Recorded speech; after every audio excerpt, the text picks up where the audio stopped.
What's up, everybody? Welcome to GoJo with Mike Golick Jr. That is me. With me, as always, a man who knows how to say who cut the cheese in French, Brandon Newman. Brandon, what's going on?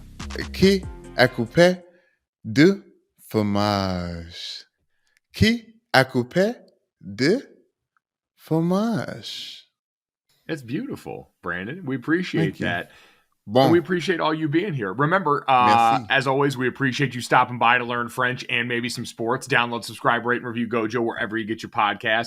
Leave us a 5-star rating and a review. Check out the DraftKings YouTube channel. Check out the GoJo with Mike Golick Jr. playlist on there. Get all hot and bothered on those. Love up on it. Feel up on it. We give consent, so it's all cool there. Throw that thumbs up on there. All good. We love that. We feel that. Got a good one for you today, too. Nate Tice of The Athletic is going to stop by and help us take a look at Thursday Night Football. We'll play a little game of Is It Real or Is It Week 2 with some stuff that we've seen through the first couple of weeks of the NFL season. You can catch Nate on the Athletic Football podcast. He obviously does a lot of great writing over for The Athletic. Looking forward to talking with him. Very excited to talk to him and relive a very specific memory of my time in rookie minicamp with the Pittsburgh Steelers, Brandon. So lots on the table today here, in addition to teaching people another language to start this podcast off. But Mike. Yeah. I don't ask you how you're doing. How are you doing today? Well, I'm doing pretty good, Brandon. And I also realize that I'm probably feeling a little emboldened because today's a pretty big day for us. Big day. Oh, it is. Yeah. It is a big day for us. So, I mean, we almost forgot this off the top. As we're asking people to download, subscribe, rate, review, we should say thank you to everyone who has done that so far. We appreciate and have read a lot of these. We've seen a lot of the interaction at GoJo Show on Twitter. And just in general, anyone who's, kicked this to a friend, who's shared it with anybody else, and who's helped us try and grow this little thing along the way. We're still figuring it out. We're trying to do our best we can as we go along with this. But as we go along, we have now found ourselves to landmark, because it's a nice round, even 3-digit number. We're at episode and podcast 100 for our show so far. Brandon, for the second time in the show's history, is going to use the soundboard. I think we deserve it at this point in time. Look, there it is. There's the beginning of it. Yeah. Thank you. No, you guys are too. Stop. I know this. Stop. Gosh, I know. Listen. Mike does the talking. I do the cutting and the editing and posting. And you know what? We're just happy that everyone's here. This probably went on for way too long. If you just put your faith in the Lord, look around you and see what's possible. Won't he do it? Just an instrument. I am just an instrument. I am the flesh that he is working through right now. And that's just it, Brandon. That's how we do this podcast. We're guided by faith, not anything else. Amen. Like Jimmy G, we just do what comes naturally to us until our time comes and our number is called. And, we put out the stats there. Sometimes we fumble the ball. Sometimes we're the reason why our team doesn't move on to the playoffs. Other times, we're player of the week. That's it, man. You know what? We're volume shooting right now, too. Because some of these have been days where we've doubled up and given you 2 episodes for the price of 1. Some of these have been days that have overloaded into episodes that are almost near 2 hours. Either way, we appreciate you. We always are looking for feedback as well. We did our first mailbag in a while yesterday. I think we've only done 2 of those. And so we're going to keep trying to find ways to hopefully interact with people more and more, to try and find ways to get more of that feedback, because we want to make something, and we've said this since the beginning, we want to make something that is worth you spending your time with. And through 100 episodes, we don't know if we've hit that mark all the time, but shit, we've tried our hardest. And that's about all we can promise you. Because again, we're not going to make promises that we can't keep around here. That's not how we get down. No, at least not to you guys. Quietly and privately, maybe.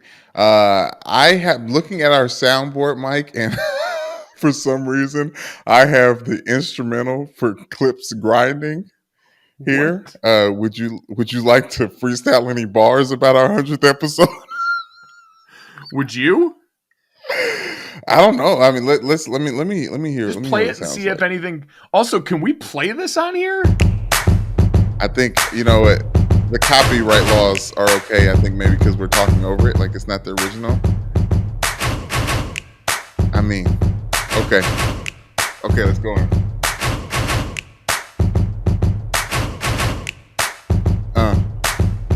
From Apple to Apple to Spotify to Pod, we hit whip. We off the hard. I'm a neighborhood talker. No. It didn't. I was trying to. No. You want to give it a go? You were waiting to be moved by this, but man, hell no. My entire lifetime has been being aware of my athletic limitations and working around them. And in this case, my oral limitations stop short of freestyling. Okay. I'm gonna write something. I'll come with something. Y'all gonna see my pen. God, listen, I wish they would try your pen, Brandon. I wish they'd do it. I've seen it in action. Try my pen. Don't do it, bloodbath.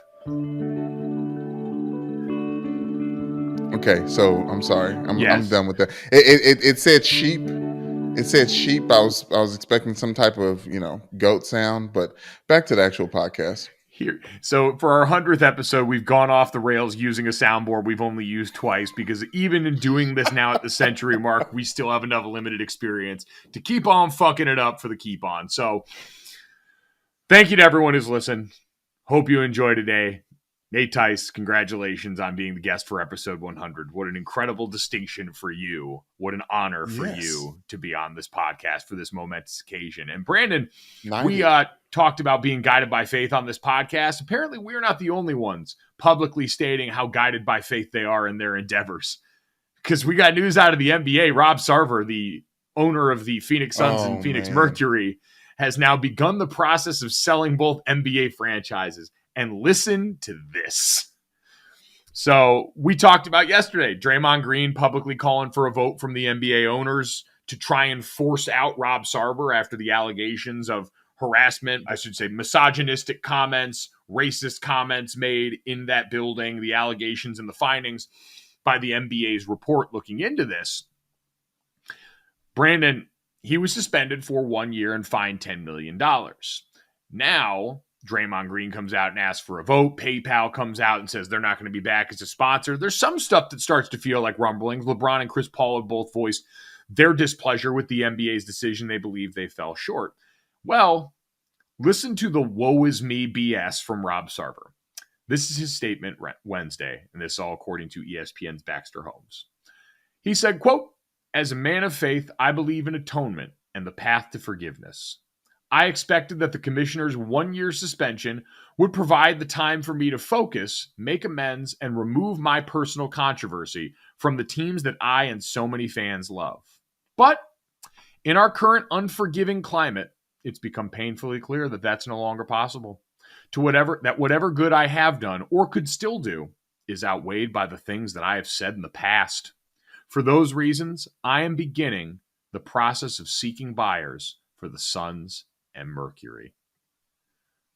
Brandon, if we could lift our brother Rob up in prayer right now, because these trying times are just weighing heavy on his soul, and you can tell the demons that he is trying to fight and slay, and big bad cancel culture just will not let him continue to own a franchise likely valued in the billions of dollars after, for what was near 2 decades, he decided to treat most of the people that work there like shit. Brandon, hey, we have to lift brother Rob up in prayer and hope that the Lord will find and shepherd him to brighter days ahead, because he is walking through the valley right now, Brandon. He is walking through the valley of the shadow where death is, but he will fear no evil because the Lord is with him in this statement that is carefully crafted by a PR firm to make sure that you try and maybe buy up some of his bullshit. Yes, Mike. Brother Sarver has been watching way too much The Boys and Homelander, because he is beating the drum of let's take the religious route and win all the people back. I think they're going to hate me, but if I say God enough, then listen, it's the pandemic. Ain't nobody been to church. Okay, you're going to have to find another angle. Because ain't nobody heard atonement in about 7 years. We're talking about it because it was asinine. But I think it's almost insulting to think that he can hide behind religion and atonement and trying to make anew when you just fucked up. Well, he's trying to play the victim here. That's very clearly what this is. Like, Brandon, his statement is a laughable bit of apology bingo. It smells so arrogant. Yes. And it blames the current climate for him having to accept the consequences of 2 decades of bad behavior that's finally been called to task. behavior that includes 5 uses, at least 5 documented uses of the N-word, him having sex-related comments, instances of inequitable conduct towards female employees, inappropriate comments on employees' appearances, all over the course of his time at the helm for these two teams. But it's cancer culture's fault. For him, who says he believed in atonement, even though he came out and said he doesn't really agree with all the things that Baxter Holmes and others reported about what was said and done in these situations, but he would just go and chalk up the fine here. And he wants to be allowed to keep on owning this team and doing his thing without actually having to show us any work that he's done. Like, I feel like we're seeing more people call it out now because we're seeing so many people go to the well on the same formula to try and think that they can get through this. We just dealt with this with John Gruden at the Arkansas Touchdown Club or whatever the hell that was, where he talked about being a great husband and being a man of faith and I'm a good person and I won't defend those emails, but I hope you'll give me another shot. Even though I go to church every Sunday. Right, like that. It's the I am a father of a daughter or I am a husband of a wife that we hear every time someone has some sort of crime or some sort of infraction against women, as if just the mere proximity to people of the opposite sex or people that are a different color than you somehow means you can't possibly have said or done or meant the things that you've done. It's ridiculous. In this case, it is arrogant. This sounds like the statement from a guy that truthfully believes what he did wasn't that bad. And you guys are overreacting about the way that you're talking about this. And you know what? That's fine. I'm just going to leave, but it's y'all. It's you guys that did this, not me who's trying to approach this the right way and talk about atonement and all these ideals that are fine ideals, but everyone that always wants to ignore the work that goes along with it. Like, this took me all the way back. When I heard him start talking about man of faith, Brandon, I half expected Nick Castellanos to drive one into deep left center for a home run in the middle of this apology, because it's almost a carbon copy. It's all the same junk every time. And I applaud everyone who appears to just be sick of this. Like, man, you're not getting thrown in jail. No one's taking a bunch of money that's already yours from you. You're still going to be rich. He's going to get to profit off the sale of this team. Like, that's the other part. He gets to sell these franchises and I'm sure make a good bit of money off that. And then he gets to go be rich and quiet somewhere else where he can, offend comparatively fewer of the people around him, hopefully. That's his punishment in all of this. He gets to likely add a few more commas to his net worth, at least his liquid net worth after this, and he gets to go on his merry way. So forgive me if there's not a ton of compassion for someone who has not done the work and yet demands the result, who is showing up to the group project late and still wants the same A as everybody else. Yeah, he's going to increase his net worth because of cancel culture. So thanks. Thanks a lot, woke mob. The liberal media coming and attacking me just because I like to belittle my employees about their appearance and being women. The nerve of y'all. What rap song do you think he was singing when he said the N-word 5 times? So I know in one of the times that was documented, he was talking about it, and I heard Amin El Hassan talking about this on the Levitard show because Amin worked in that Suns organization and was able to go around and kind of corroborate a lot of what was being reported. And it's not to say Baxter Holmes is a reporter whose credibility we shouldn't trust, but I think one of the reported times was when a player on an opposing team had been saying it in the middle of a game, and Rob Sarver was wondering why he didn't receive a technical for that, and apparently kept kept repeating it and saying, why can he say blank, blank, blank? Why can he say blank, blank, blank? And people told him, like, Rob, you can't say that. And he just didn't stop because, again, people above a certain tax bracket who have gotten where they've gotten usually believe they've done it with the ability to go and operate however they want. Like, again, this just goes back to, this feels like someone who just wants results without any of the work, who wants actions that don't have to have consequences. And when the consequences meet him at the door, of course, it's got to be somebody else's fault. So Rob Sarver is going to begin the process of selling these teams. Unsurprisingly, Adam Silver said he fully supports this decision. The other interesting part of this, Brandon, because we can also say is, yeah, Rob Sarver is probably doing some of this thing. I'm not going to be bothered by you guys because I think you're all overreacting, so I'll just go be rich somewhere else. I do wonder if there was any sort of conversation amongst the other owners and amongst the other governors in this league saying, hey, you're making waves in ways that we don't need right now. This could start to mess up the cash for all of us. And so why don't we just get you paid and get you out of here and get away from this situation before it becomes something that starts to impact more of us? That was the only other thing I wondered, because again, we had heard from important players, Draymond Green, Chris Paul, LeBron James, but we hadn't heard from an overwhelming amount of players. We hadn't heard from Steve Kerr or someone like that, at least as far as I had seen yet. We talked about the Steph Curry factor of this. And so it seemed like we had not reached yet what I thought was going to be the threshold needed to push this guy out with a lot of public uproar. And so I wonder if some of this was an attempt at damage control by a lot of the powers that be behind the screen, behind the scenes. Yeah, I mean, like, we have to consider the fact that Adam Silver is good at his job to an extent, but I wanted to hear from the likes of Mark Cuban. I'm not one of the owners that you hear a lot of stuff from, but if you look at his own house ain't that clean, right? They've had plenty of stuff going on over there, so that's why I feel like there's been a silence among the NBA elites or the owners, because they know if anybody come over and starts digging up and looking around emails and text messages and asking people questions, it ain't always sweet in a lot of these big establishments that have been important for a lot of people for a long time.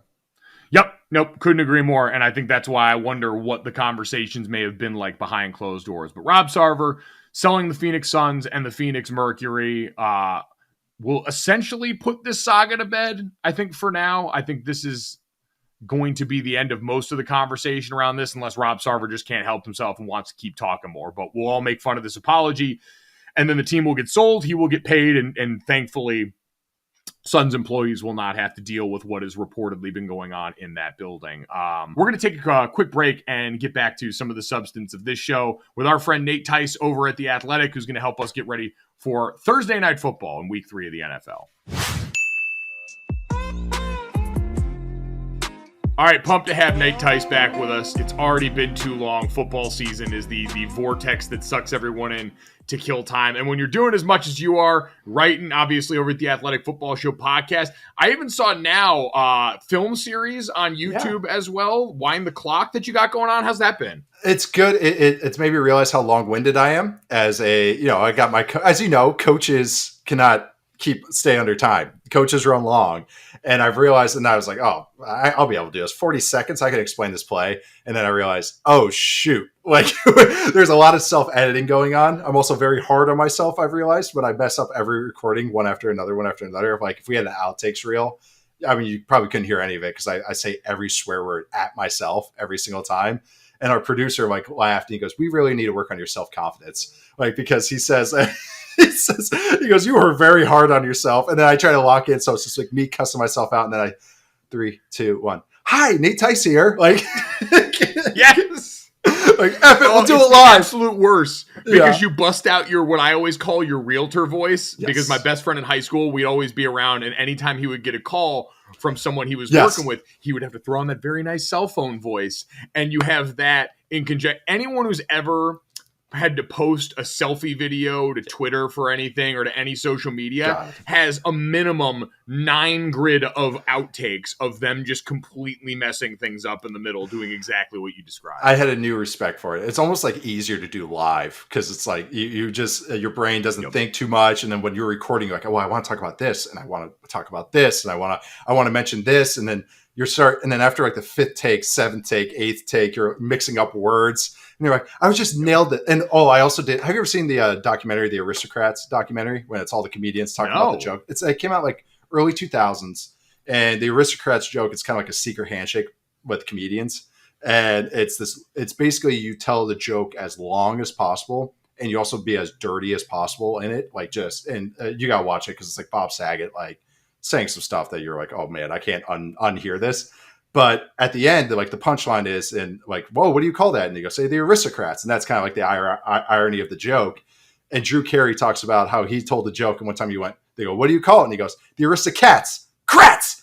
Dang it! Like that you mess up the final line. You mess up the joke. I did that no less on this most recent one, no less than a dozen times. Messed up like the final part where I'm like saying my name. It's like, I'm Tate Nice. It's like, no, I'm not. No, damn it. I have to do it all over again. Like, oh, I do it so many times. Wow. Tate Nice sounds like an incredible alter ego for you. I got a lot of that's why if I ever had my own like solo pod, I want to call it the Nate Tice Great Nice Show, because it's just my name. I got a lot of, I can rhyme with a lot. Yeah. Wow. So we'll just stick at great and nice as opposed to other stuff that you can rhyme it with. Man, you want dynamic? This man is a chameleon. That is what Nate Tice is bringing to the table here. Shoot, man. And you're rolling like that already as we head into week 3 right now. This podcast is going to be releasing on Thursday. So we've got Thursday night football coming up, and great and nice, not necessarily the description for Pittsburgh and the Browns coming off last weekend. Both these teams stubbing their toe heading into a divisional matchup here. Which one was more surprising to you last week of the 2 results that we saw here, and what was a tough weekend for the AFC North in general? Yeah, I think the Browns a little bit was this. I'm not as low on the Patriots as maybe like the public consensus is after rewatching them. Mac Jones is giving it all he's got. Like he's trying to make checks. I tweeted a video against the Dolphins. He is checking like a machine against his cover 0 look, and he's pointing everyone in the right direction. He's motioning a guy. He's got the flap, like the call flap, but he doesn't Velcro it back. So whenever he makes checks, the thing's just flapping around like a kid wearing something 2 sizes too big. And he gets everyone in order. Okay, snaps the ball, and then I said he got sawed in half like a magician's assistant. Like he just gets decimated. And that's kind of like a great summary. It's like he's giving it all he's got. He's trying to do the right thing. Some guys aren't separating. The O-line's actually doing some good pocket stuff. I know I'm supposed to be talking about the Steelers. I'm talking about the Patriots right now. But then the Patriots defense I like and all that. But why I'm saying all that is the Steelers offense is bad. It's like Canadians are usually great and nice, but Matt Canada's offense is not great and nice. It is the drop back passing game is almost like a high school team, like very elementary. Yeah. It's basically like hand the ball off, do a bunch of motions.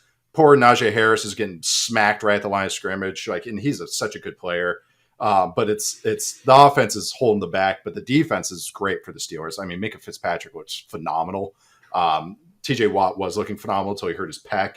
But like it's a true Steelers defense, but that offense is just going to hinder him the whole year. The Browns, on the other hand, that it was a little disappointing because that Browns defense, I wasn't as high as maybe other people were, but I know people have been high on this defense. So, but just getting shredded by Joe Flacco is like, that's got to be disheartening. And the offense in week 1, it was, they got Flacco on that offense for the Jets, but the offense for the Browns is, Jacoby Brissett's doing what he can. Like he's a fine starter. He's a ideal backup. He can get you through these starts. The run game looks great for the Browns. So I thought, they could go up and down on them. Of course they are. That's the strength of the team. But the fact that losing to his Jets team, that's kind of in a weird spot with Zach Wilson out and Joe Flacco starting. So that was like their way to get a nice, easy win while they kind of have Brissett at starter. So that one was a little more disappointing than maybe the Steelers. With the Steelers, I want to go back to what you said about the offense, because I feel like we've also heard a lot from some Steelers players and some comments that don't necessarily lend themselves favorably to Matt Canada. George Pickens was asked about getting targets early in the game and some easy layups and basically said, yeah, I would have went and told my coaches that at Georgia and they would have known to get me some easy hitches. And that's not really what it's been here. Is this a guy that we could see start to maybe be the sacrificial lamb if we get going here during the season? Or is he doing all he can with Mitch Trubisky here? I don't know how much of that falls on the quarterback and how much falls on the coordinator right now. Yeah, I think, and what also doesn't help Matt Canada is he's I'll say abrasive personality. So he's not going to really endear himself if the offense is not looking good. It's not like he is an affable guy making people laugh in a press conference or with probably his players. So that's not going to help. I think he will be if this continues to struggle.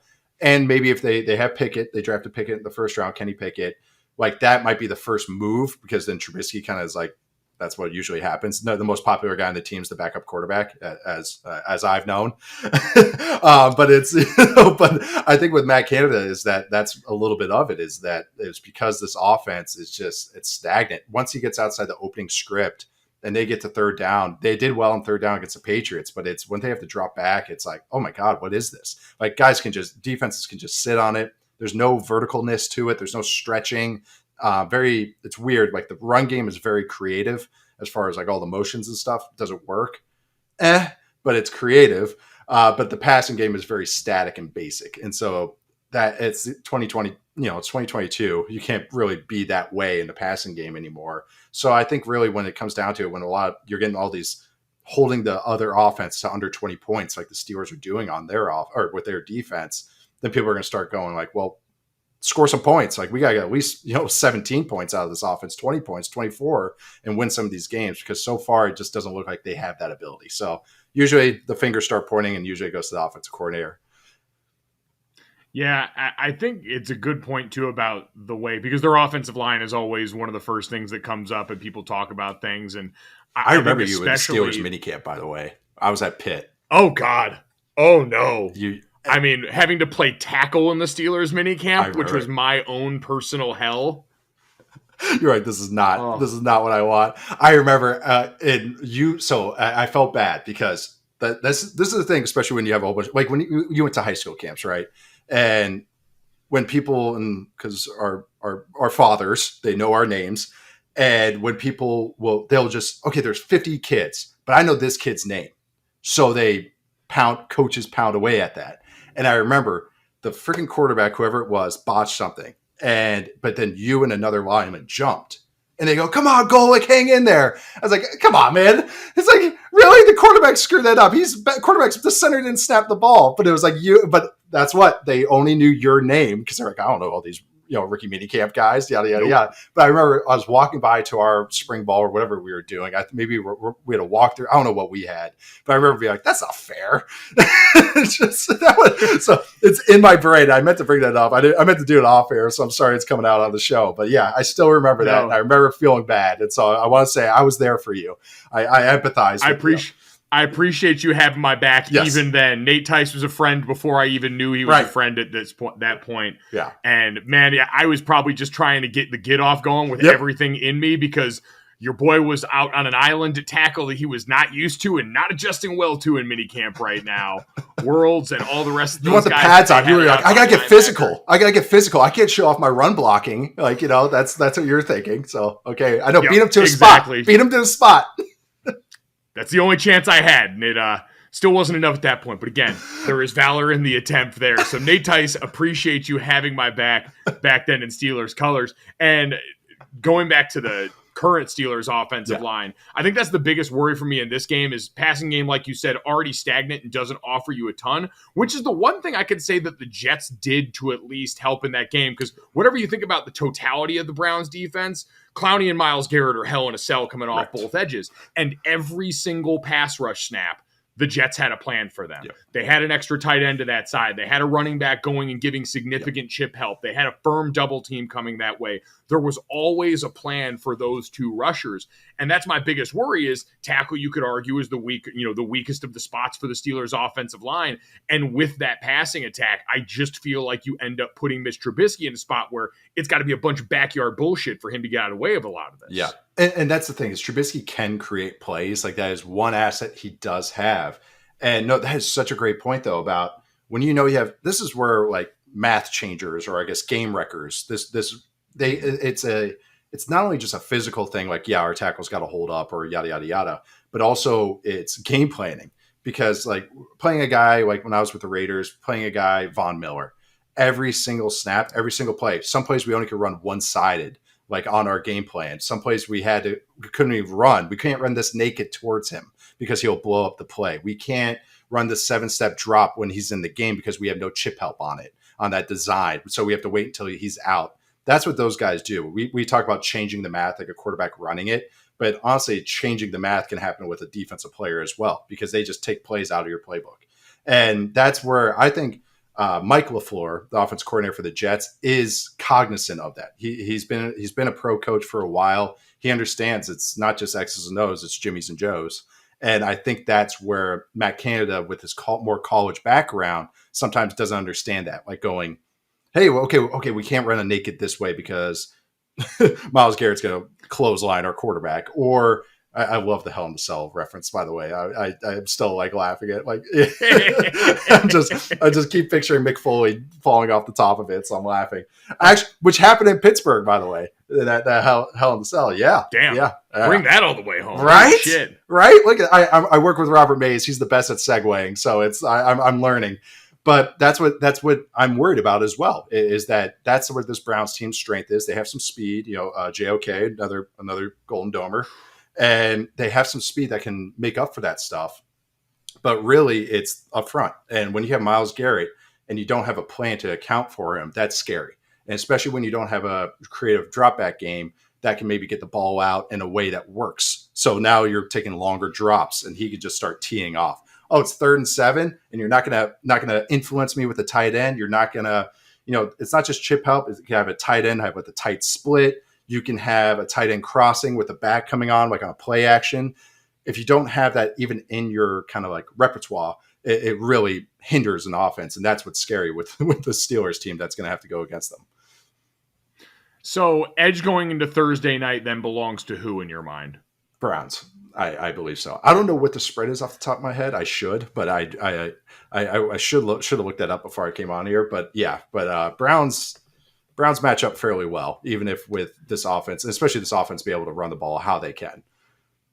So with that in mind, and I think the interesting questions for the Brown all year. By the way, the Browns are 4-point favorites in this game according to DraftKings. So thank you. 4-point favorites. Good plug for your sponsor. Good plug. There we go. See? Company man across the board. Do you think, based on what we've seen from them, is that a team that's going to be able to keep this within striking distance? Maybe not in the division, but just in general in the AFC wild card until Deshaun Watson can potentially get back? Because that, I think, is the math problem for this team this season, is can you make it through 11 and keep it somewhat close based on what we've seen so far, knowing Jacoby Brissett is, like you said, really good game manager, super high-end backup. I think so, because this offense, even I don't know what would be with Deshaun, but even with Baker the last couple of years, it's a classic offense. I don't know how else to describe it. Bill Callahan's run game is so good. They run everything under the sun, but also the passing game is so boot heavy and so kind of, we take our chunks in the passing game, but we're not going to get in shotgun 30 times. And why I'm bringing that up is I think the offense doesn't lose them a lot of games. Even it's going to keep them in games, because having a strong offensive line with amazing group of backs, including Nick Chubb, is going to keep you in a lot of games. That's the classic ball control strategy. You just can't have your defense get decimated.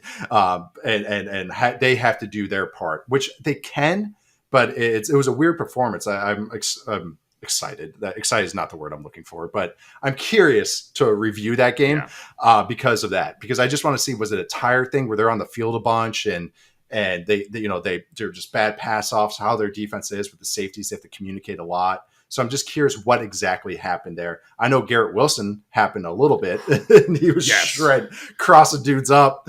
So I know that happened, but is that just a one-off thing, or is it something that, to keep an eye on as well?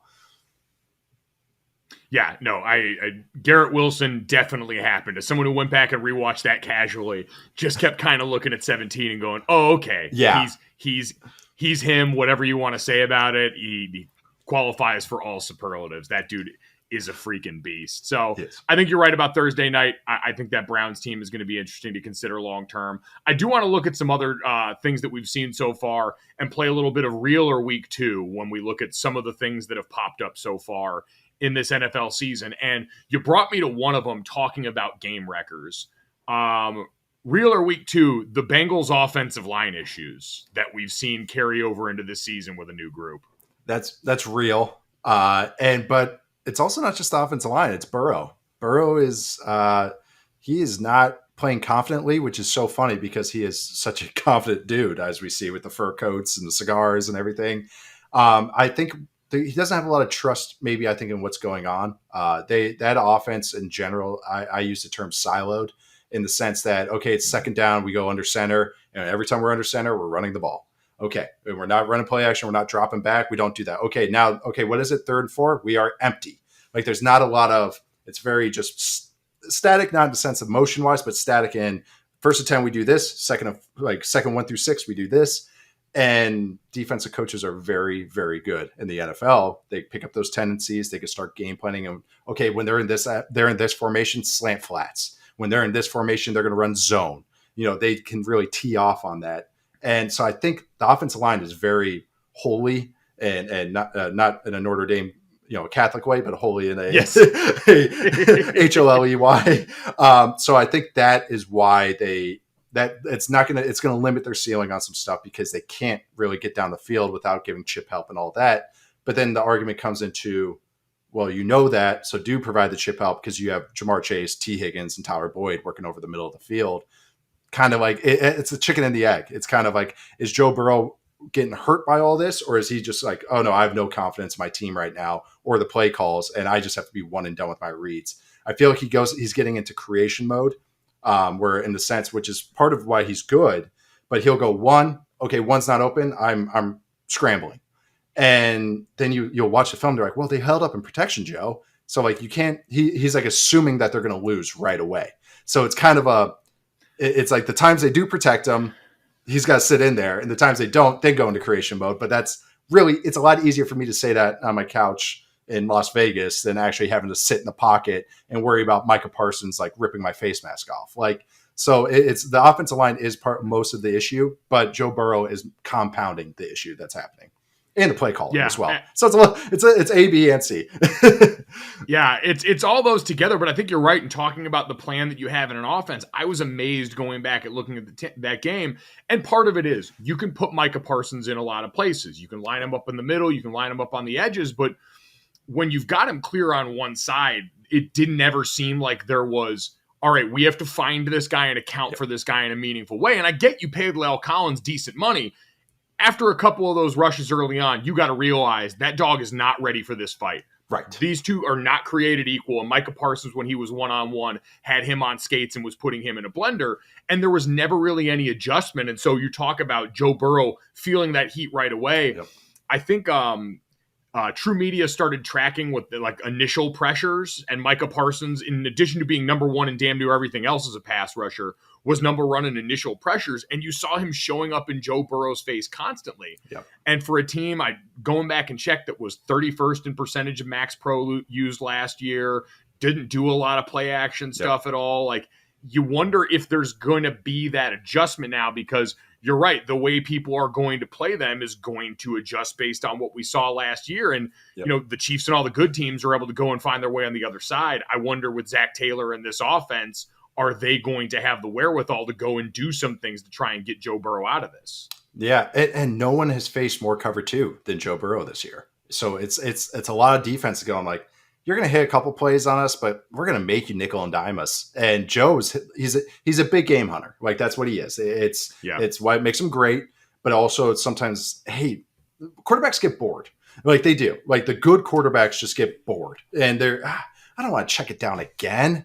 And I don't want to throw this another 4-yard dink pass again. Like that Dan Quinn, when he came into the Falcons, someone asked him who's the toughest quarterback to go against, and you think it's gonna be Manning, think it's gonna be Brady. He goes, Phillip Rivers. And it was interesting. He goes, because it's the only guy that is willing to check it down every single time. And he goes, and that's annoying as a defensive coordinator to give up 6 yards a pop. And I thought that was super interesting. It's always stuck with me. And that's what defenses are realizing. They're like, okay, we're not going to let you hit those go balls that you were decimating people with last year. We're going to make you be patient. And Joe's going like, oh, come on. I want to go to the fireworks factory. Like that's what he's waiting to go to, and he can't. So it's a little bit, but that's where it comes into coaching. I love that you brought up the part where, La'el Collins was getting his ass kicked. There's a couple times he busted as well, where they had a 7-man protection. The back is stepping up, tight ends off the ball, and he's stepping down with Parsons lined up right outside of him.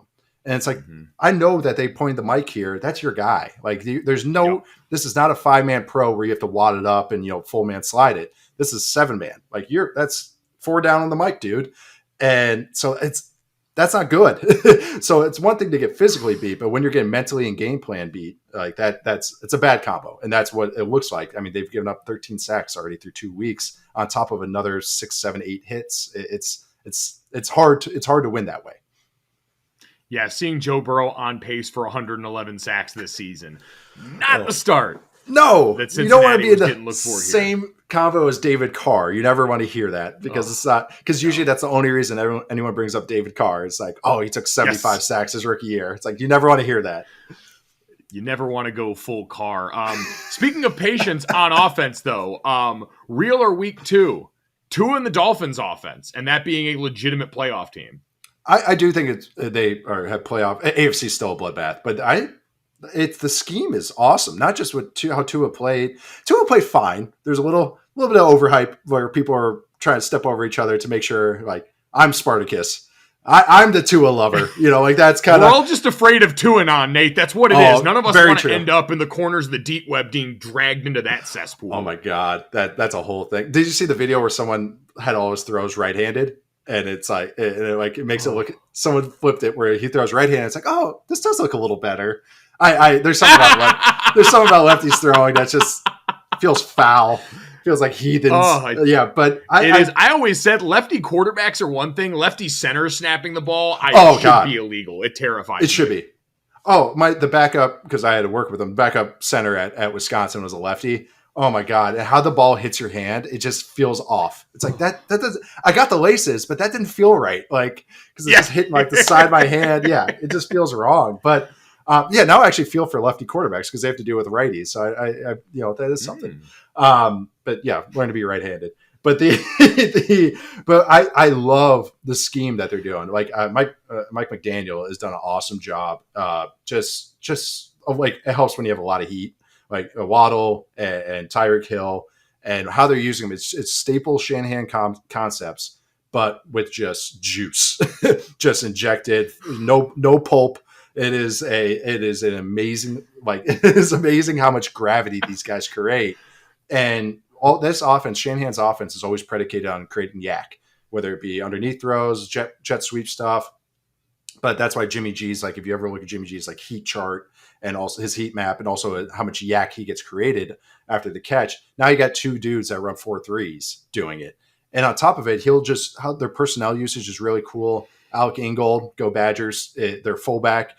They'll split him out into the slot. So they'll run like a bubble play where Alec Ingold is lead blocking for Tyreek Hill, but now he's on space. He's outside getting this stuff. And when you use your fullback, defenses have to choose how they want to match you. Do we put nickel on the field? Do we put dime on the field? Or do we go base, go 3-4 or 4-3? And when you go base, they go, okay, spread them out and let's chuck it.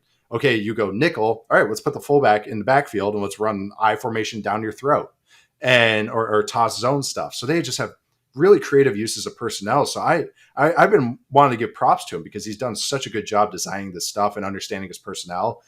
So it makes Tua look pretty sweet. Tua has done a good job, but he hasn't scrambled once this year yet, which is kind of funny. But he's getting the ball out quick, which is all you can ask for, and he's making a decision and living with it. That's why he kind of. I've always wanted this with Tua, if it's a feature or a bug, that he gets through his stuff so quickly. Because sometimes it's like, well, let the play breathe a little bit. Let the spacing happen. And when you have limited arm strength, that's what you kind of have to do. You have to make those decisions because you don't have that kind of room for error. So like that's where the first pick came, or maybe second pick at the end of the first half came in, where he threw the corner route. It's because he saw a pre-snap picture. He hit the back foot of his drop and let it go. And the pre-snap picture was not the post-snap picture. So that's where he has his limitations, but he's doing a great job so far. But it's really a props to their scheme and having a lot of juice. Now, I'm forever going to be indebted to you for giving the nickname for this Dolphins office, especially since it is Florida, so we can associate it with orange juice. This is the all juice, no pulp offense. Yeah. So let it be written, so let it be done for the Miami Dolphins, courtesy of Nate Tice.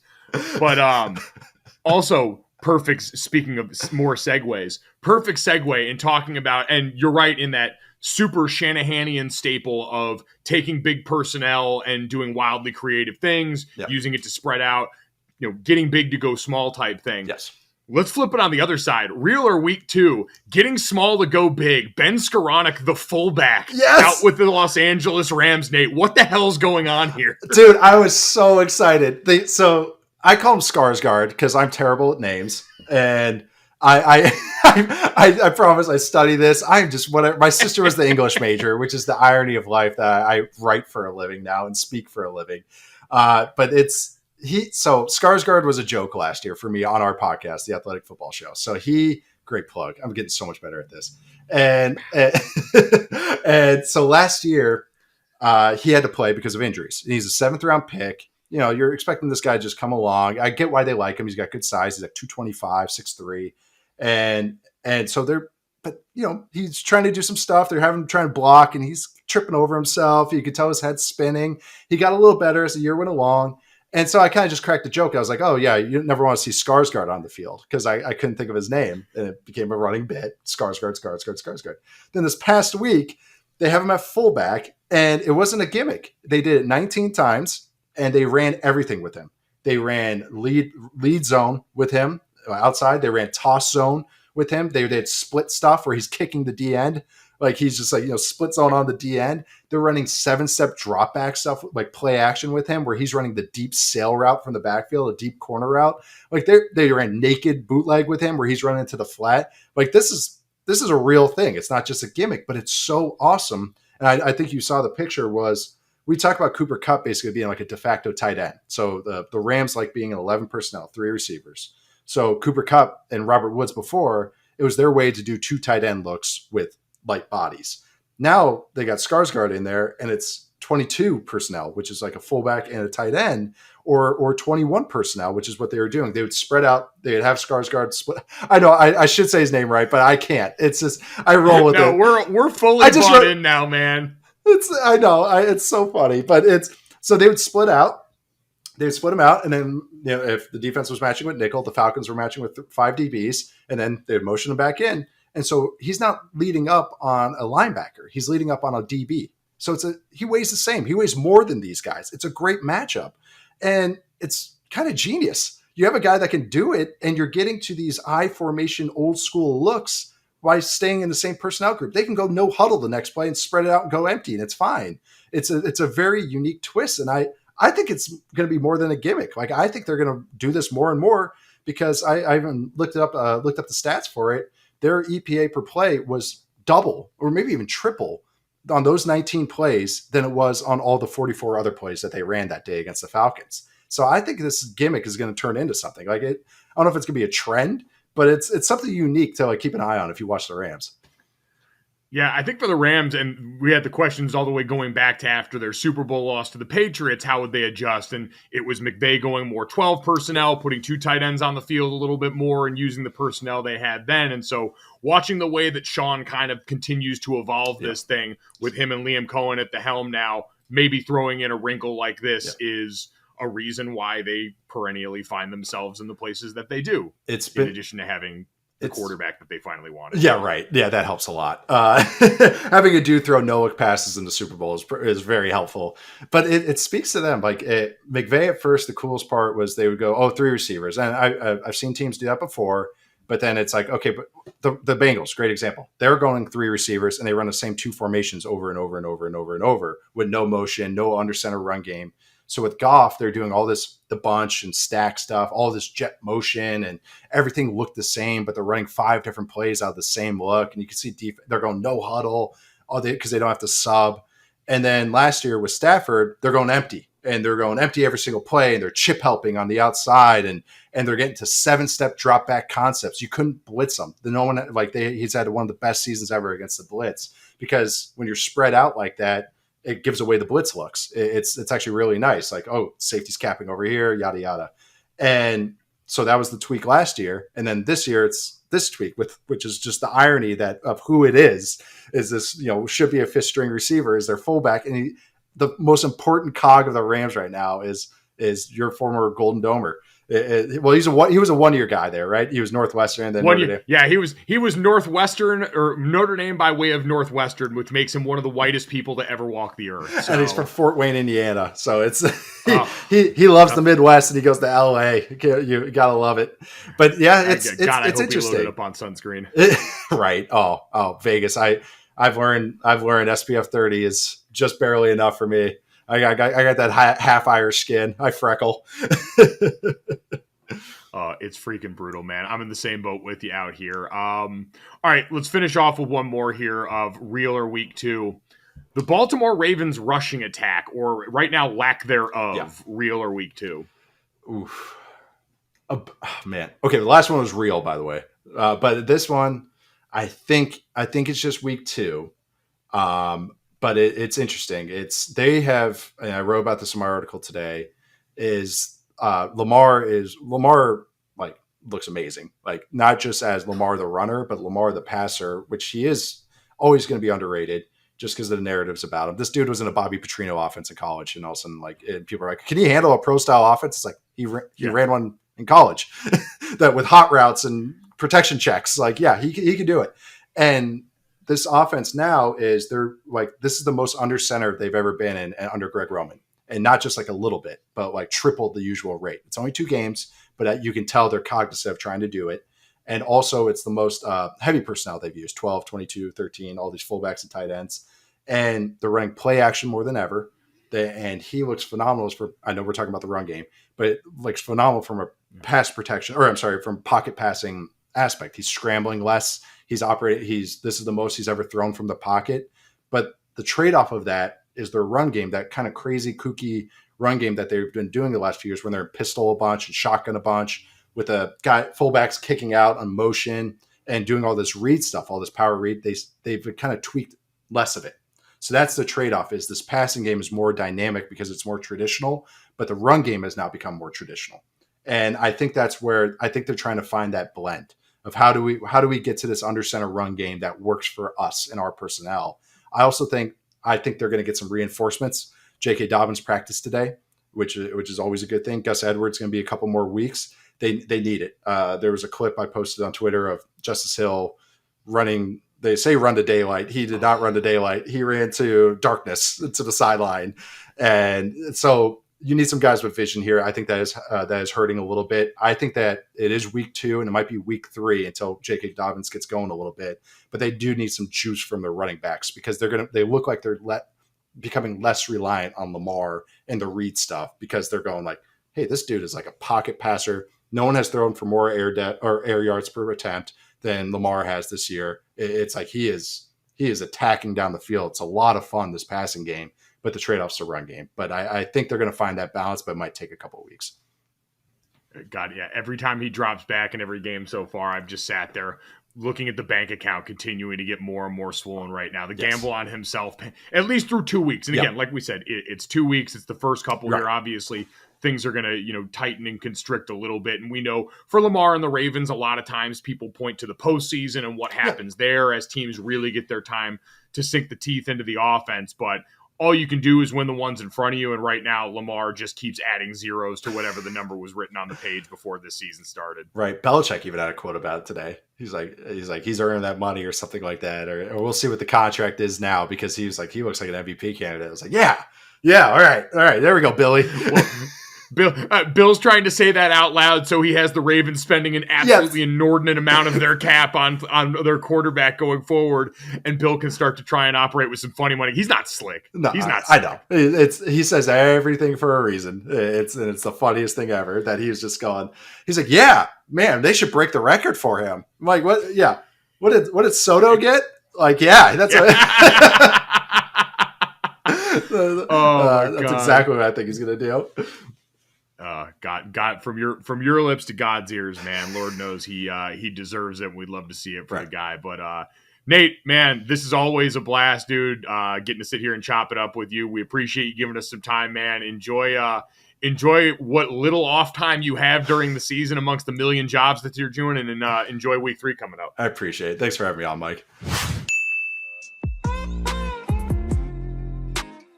All right, Brandon, we mentioned the 100th podcast, the 100th episode, however you want to phrase it, we're here. And we get to ask a very important question on a very important day, Brandon. Do you know what time it is? Hell yeah, Mike. Episode 100. One pair of candy lips and your bubblegum tongue. And if you want love, we'll make it. Swim in the deep sea of blankets. Take all your big plans and break them. This is that and the third. Your body is a wonderland. Your body is a wonder. How you my hand. Your body is a wonderland. Damn, baby, you frustrate me. I know you're mine, all mine, all mine. And you look so good, this, that, and the third. Oh man, 100th This, That, the Third celebration with John Mayer in a This, That, the Third, which if this 100th podcast is somehow your first podcast, This, That, and the Third are 3 quick stories to finish out the podcast every day. And on a day where This, That, and the Third is going to include Taylor Swift stories, Brandon choosing violence by adding John Mayer into the mix. I like both of them. I listened to a lot of John Mayer growing up, but I cannot deny that those two factions are oil and water. So we'll try and move forward peacefully in all of this. And maybe we can get some help with Aaron Rodgers because, Brandon, it's a good reminder that our words have meaning. And we had an interesting set of circumstances going into Aaron Rodgers' weekly hit on the Pat McAfee show. So, last time on Dragon Ball Z, the Packers played the Bears on Sunday. Allen Lazard was back in the lineup, and Allen Lazard scored a touchdown. And when Allen Lazard scored a touchdown, him and his teammates in the end zone, some of the other players, not Aaron Rodgers, did a celebration. They had a coordinated, calculated celebration where Allen Lazard used the football like it was a beverage container, and he poured that beverage into the cups of the other players in the circle. They proceeded to sip from the cups, and then a lot of them looked like they were catching the ghost or falling down or pretending to while out. Yes. And then Aaron Rodgers came running down and tried to kind of get involved and look right. He went on McAfee's show to explain that had been a tribute to his ayahuasca trip, apparently. And this is something that Lazard and those guys had talked about. Aaron Rodgers known about it, so it wasn't something that he was totally unprepared for. But yeah, Aaron Rodgers... Yeah. It seemed like when he ran down there, he was like, y'all doing it? I see y'all doing the thing, ain't you? I feel, based on his appearance on McAfee, I feel like he was running down there to Allen Lazard. He's like, hey, I just want you to make it very clear right now that this is an experience, that this is a mind-changing experience, and this isn't something negative. And he's trying to have this conversation with Allen Lazard in the end zone. He's like, dude, I just got loose and I'm back from injury. I'm trying to stunt right now. Yeah. Let me do my thing. Because he went on Pat McAfee's show and Pat asked him if he would be doing ayahuasca again. And Pat, I think, said, is this a drug that you can do multiple times without it wearing you down? And Aaron Rodgers is like, baby, I thought you would never ask. And he asked to go off on a tangent about how ayahuasca isn't a drug and about how ayahuasca is a plant that's from Mother Earth and about how words are spelled because they have spells and cast spells, and their connotation over this nation creates a sensation. He says when you say, like Mike, because you left it out, he said you say it's a drug, but it's a plant. And he didn't say it like this, but he basically said this: the government be using words and you place them on certain things so people think a certain way when you hear those certain things and thinking negatively about it. But if I told you it was a plant that I was drinking, what would you think? It did have a lot of conspiracy brother to it. The interesting part about this, Brandon, is listen, in general, is Aaron Rodgers right that words have power and that there have been people that have tried to stigmatize certain things? Hell yeah, absolutely. We all know that stuff goes on.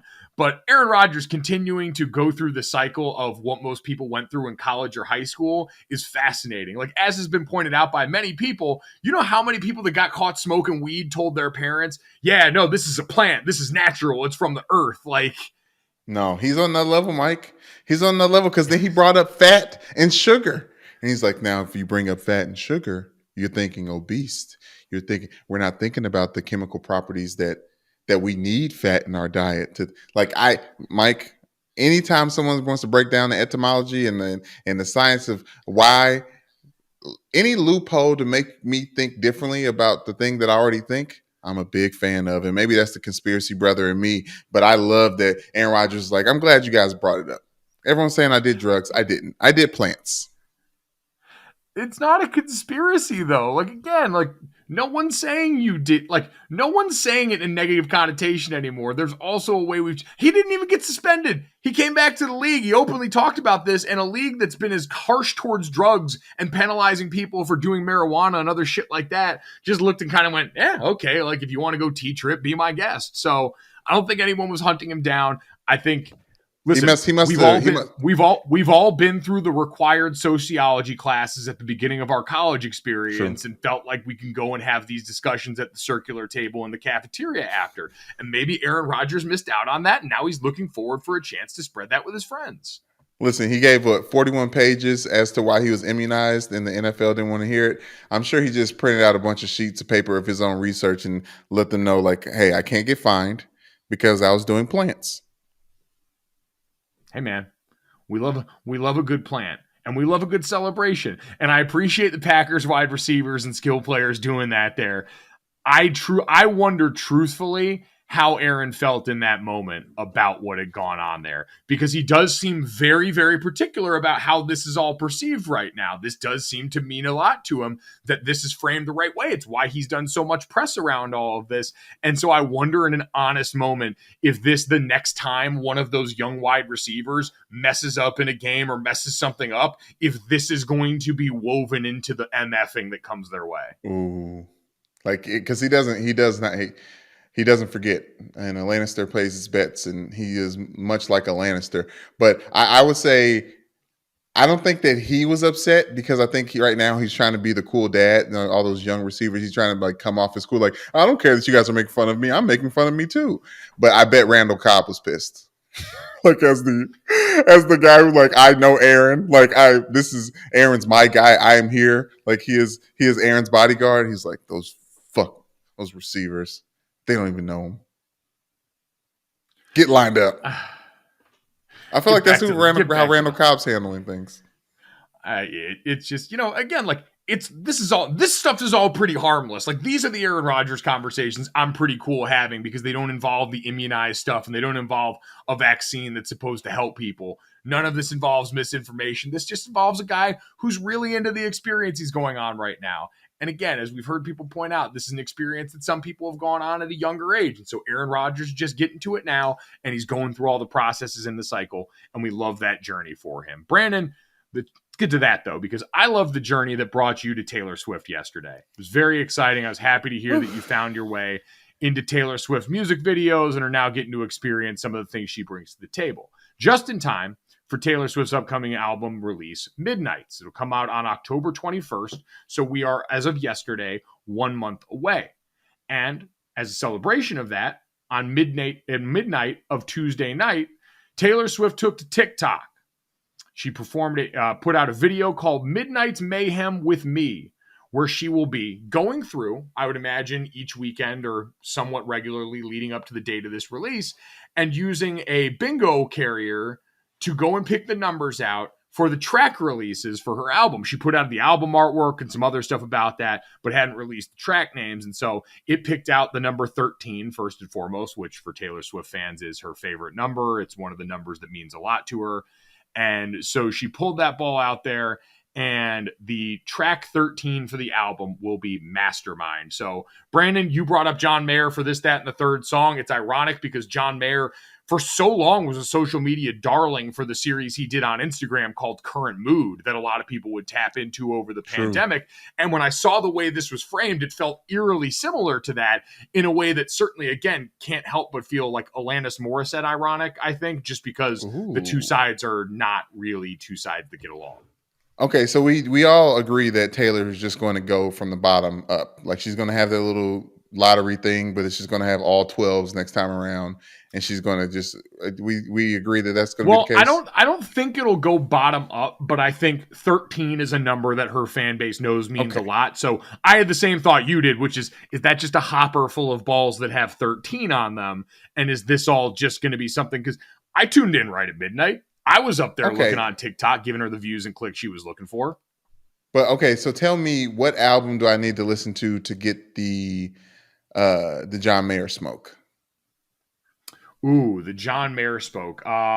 Because everyone's like, I need to tap into Evermore, and I know that's probably way past all that stuff. Like, I don't know the drama enough, but I do need to tap into the music. Because listen, the reason I saw the Shake It Off music video for the first time because I've been trying to find a Taylor Swift song for this, that, and the third, and I've been listening, and it's like nothing fits the way I need it to, especially like a song that I'm not as familiar with. Because I don't know if you guys know how we do this. I sing it a cappella, and then I download the instrumental and I put it under there later on. So I try to get it right. So when I don't know it, you can just tell because I'm just off, and I don't want to be off singing Taylor. So, Brandon, I would say this, an easy way to get a good through line of the most important parts of Taylor, and let's take what you mentioned. You want a background on John Mayer. Her album Speak Now, track 5 is called Dear John, and it is a scathing diss track about John Mayer. And this is one of the more transparent ones that pulls very few punches. But for Taylor Swift, she is well known on every album for the track 5. It's supposed to be the most meaningful or impactful song on the album more often than not. So if you want to just go through, I can actually share. I've made a playlist with all the track 5s from every album that she's done. You can certainly check that out. But that's a good place to start. Brandon, I think the important ones, go back and maybe listen to Speak Now, go back and listen to Red, go back and listen to Evermore and Folklore, and I think you'll get a pretty good stance for this. I would also say Lover, just because it seems like, again, the albums kind of work in threes. There's some thought that Taylor plans her life in these 3-year modes that Nora Princiotti told us about, and so starting with Lover could also be a good place on this. You're going to be right. We're going to get you in the right spot, in the right headspace to accept this. And in the meantime, you can join us on this journey that usually involves Taylor Swift giving out cryptic messages and cryptic hints as to what is to come on the upcoming album. But Brandon, let's get to the third. The third is the always fascinating intersection between movie stars and the roles that they take so seriously they become not a role. And the latest version of this came from Tom Hardy, who, well known for his role as Bane in The Dark Knight Rises, well known for plenty of roles, but relative to this conversation, Tommy Conlon from the movie Warrior, where you had 2 brothers that ended up fighting in the UFC ring against each other. Tom Hardy, reported by The Guardian, was a surprise competitor at the 2022 Brazilian Jiu-Jitsu Open Championships in Milton Keynes, England, where he competed under his real name, Edward Hardy, and won gold at the event. This is not the first time that he has gone out and competed in a jiu-jitsu event. He did one in a more charitable jiu-jitsu tournament before, involved around a group that he supports that raises funds for military personnel, veterans, and emergency service workers. But Brandon, apparently Tom Hardy is about the smoke out here on these jiu-jitsu streets. And as someone whose brother-in-law now dabbles in amateur jiu-jitsu, it is an amazingly humbling sport for people who consider themselves rough and tumble. But I guess we talked about doing the work on this podcast. Apparently Tom Hardy's been out here doing the work. Listen, I love method acting. It's one of my favorite forms of acting. Be that person on and off the field until it kills you. RIP Heath Ledger. But this is the type of stuff that I really do like to see, Mike. Tom Hardy, actually a badass, going like he won gold. Like gold is for the first person. Like it's like, and he was a surprise contestant. Like this is the type of folklore that I love to see, especially in his. He's from over there, right? I'm not exactly sure on that, but Brandon, to your point, it's always interesting when these things bleed over into real life. Like Tom Cruise in Top Gun actually has his pilot's license and can actually fly these kind of jet planes, can fly commercial airliners. I mean, shit, they put up a statue in Philadelphia of Rocky. Like, it's not saying that Sly Stallone can go out here and put hands on folks, but it's saying that bled so much into real life, it became a real thing. I was trying to think of any other examples of people like that. Adam Sandler never, I think, explicitly had a movie about pickup basketball or him playing it until he did that one for Netflix just recently. Right, yeah. But that's a guy who his exploits on the court have bled over and made him famous in that part, at least. Yeah, I think the Judd Apatow, This Is 40. I feel like they played with the basketball thing because Apatow is one of the guys that plays basketball with Adam Sandler. But I did look Edward Hardy. He's from Hammersmith, London. Is that good? Oh, Brandon, please, no. Hammersmith. Hammersmith. He's from Hammersmith, London, UK.